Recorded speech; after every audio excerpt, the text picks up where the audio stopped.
संस्कृत का हिंदी अर्थ पहले समझो और फिर उस हिंदी अर्थ का उसका विलोम क्या होगा। जैसे संस्कृत है तो संस्कृत का जो हिंदी अर्थ होता है जो शुद्ध हो। और कितना शुद्ध हो? जो 100% शुद्ध हो, 100%। अब इसका उल्टा कर लीजिए, 100% का उल्टा क्या होगा भाई? जो 100% शुद्ध ना हो। अब संस्कृत का उल्टा क्या हो सकता है? विकृत। और विकृत का अर्थ होता है हिंदी में जो 100% अशुद्ध हो। तो जो 100% शुद्ध होता है वो संस्कृत कहलाता है, और जो 100% अशुद्ध है, बेकार है, घटिया है, वो क्या कहलाता है? वो विकृत कहलाता है। तो मैं ये बताना चाह रहा था कि संस्कृत जो भाषाएं हैं, भाषा है वो कैसी भाषा है? 100% शुद्ध है। और संस्कृत के अलावा जितनी भी भाषाएं हैं, चाहे हिंदी ही क्यों ना हो, चाहे जर्मनी क्यों ना हो, चाहे देसी भाषाएं क्यों ना हो, चाहे विदेशी भाषाएं क्यों ना हो, वो 100% शुद्ध नहीं है। यदि वो 100% शुद्ध होती तो उनका नाम भी संस्कृत होता। जो भाषा 100% शुद्ध होगी उसका नाम संस्कृत होगा। कि आप संस्कृत डिक्शनरी उठा के देख लीजिए और संस्कृत का अर्थ वहाँ आप देखेंगे, संस्कृत का मतलब ही होता है जो 100% शुद्ध हो। इसका मतलब हो गया कि भैया जो 100% शुद्ध होगा वो संस्कृत कहलाएगा, और जो 100% शुद्ध नहीं है अर्थात जो अशुद्ध है वो हिंदी हो गई, वो जर्मनी हो गई, वो जैपनीज़ हो गई, वो फिनिश हो गई, वो बांग्ला हो गई, वो कन्नड़ हो गई, वो तमिल हो गई, वो मलयालम हो, जितनी भी देशी विदेशी भाषाएं वो सारी की सारी कैसी हैं?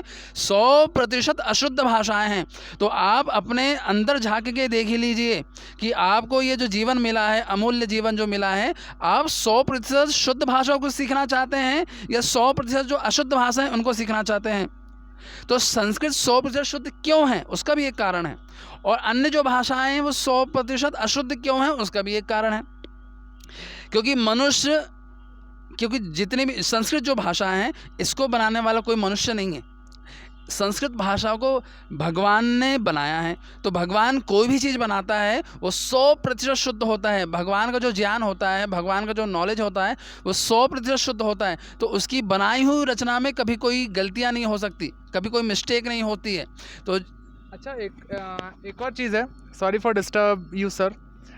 जो आपने अभी ज्ञान को ज्ञान कहा और प्रतिज्ञा को प्रतिज्ञा कहा, मतलब प्रतिज्ञा को प्रतिज्ञा कहा, तो इसमें मतलब क्या है? ये क्या गलत करते हैं हम या फिर क्या गलती होती है? एक तो क्या है कि हमारा भाषा का, चाहे हिंदी का भी और संस्कृत का भी, क्योंकि जब तक हम संस्कृत को नहीं पढ़ेंगे तब तक हम हिंदी को भी अच्छे से समझ नहीं सकते। यदि संस्कृत को भी आपको सीखना है और चाहे अन्य विदेशी और चाहे देसी भाषाओं को भी सीखना है तो उसके लिए भी हमें संस्कृत व्याकरण में आना पड़ेगा। तो संस्कृत व्याकरण की सबसे पहली पुस्तक, उस पुस्तक का नाम है वर्णोच्चारण शिक्षा, और इस पुस्तक के जो लेखक हैं महर्षि दयानंद सरस्वती हैं। उन्होंने लिखा है वर्णोच्चारण शिक्षा कि कैसे हम वर्णों का सही सही उच्चारण कर सकें। तो जैसे सर का ये प्रश्न है कि हम लोग प्रतिज्ञा कहते हैं, हम लोग विज्ञान कहते हैं, लेकिन उन्हीं शब्दों को आप विज्ञान कह रहे हैं और प्रतिज्ञा कह रहे हैं। तो प्रतिज्ञा और प्रतिज्ञा, इसमें आप अंतर बताइए और क्या सही है और क्या गलत है, इस बात को भी आप स्पष्ट करिए। इसी बात को मैं स्पष्ट करना चाह रहा हूँ कि उस वर्णोच्चारण शिक्षा जो पुस्तक है जहाँ पे संस्कृत वर्णमाला को समझाया जा रहा है कि कैसे हम अक्षरों का उच्चारण करें, तो वहाँ ये सारी बातें आई हुई हैं। तो वहाँ बताया जा रहा है कि संस्कृत और हिंदी ये एक ऐसी भाषाएं हैं कि जैसा बोला जाता है वैसा लिखा जाता है, जैसा लिखा जाता है वैसा सुना जाता है, जैसा सुना जाता है वैसा समझा जाता है। तो जैसा बोलेंगे, जैसा पढ़ेंगे, जैसा लिखेंगे, जैसा सुनेंगे, इस सब में बराबर होता है। लेकिन दूसरी भाषाओं में बोला कुछ जाता है, लिखा कुछ जाता है, समझा कुछ जाता है।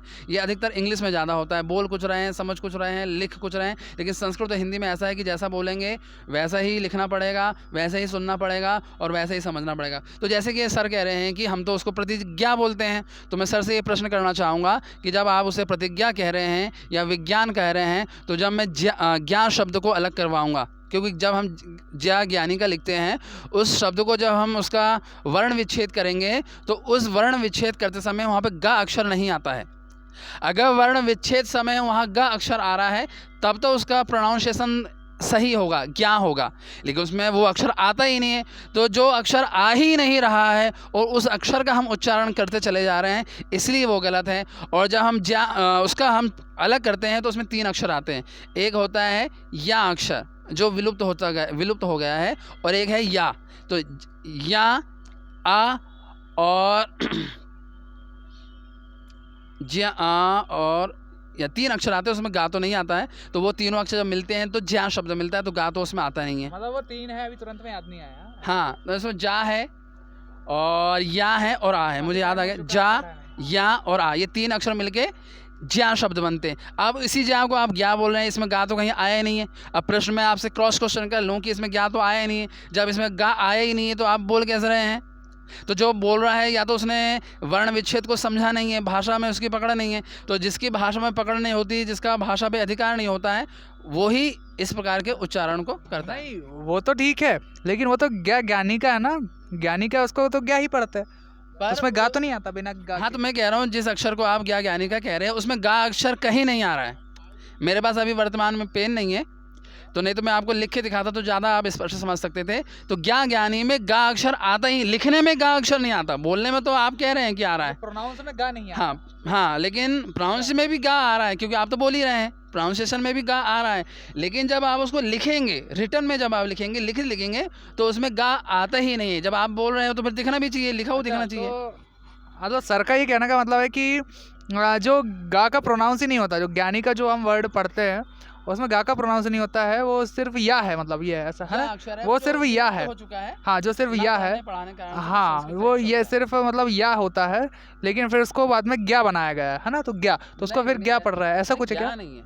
तो फिर बात क्या है हाँ, कि जो ज्ञा पढ़ रहा है हाँ। वो गलत पढ़ रहा है। ज्ञा तो किसी भी परिस्थिति में बोलना ही नहीं है, ज्या ही सभी को बोलना पड़ेगा, क्योंकि ज्या ही सही है और ज्ञा गलत है।